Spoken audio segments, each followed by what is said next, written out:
Prieš reguliuojant pavaras numetame perjungę ant pačios mažiausios žvaigždutės gale ir mažiausios priekyje. Labai svarbu, kad grandinė neliptų ant kitos šoninės žvaigždutės šalia.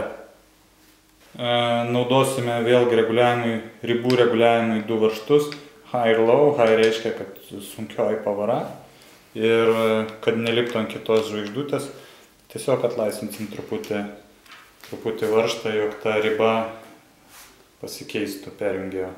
Dabar atreguliavus ribas, grandinė nelipa ant greta esančios žvaigždutės. Pabandom perjungti pavarą. Pasižiūrime, ar tarpukai tarp žvaigždučių ir grandinių yra vienodi. Jeigu taip, pasukame truputį ir girdime, jog nelipa ant gretimo žvaigždutės, reiškia galinį perjungę atreguliavome puikiai. Jeigu būtų taip, jog grandinė nedirbtų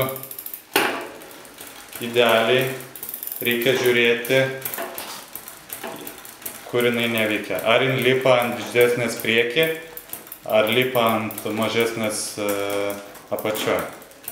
Tuomet su troselio įtempimo pagalba galime tai atreguliuoti.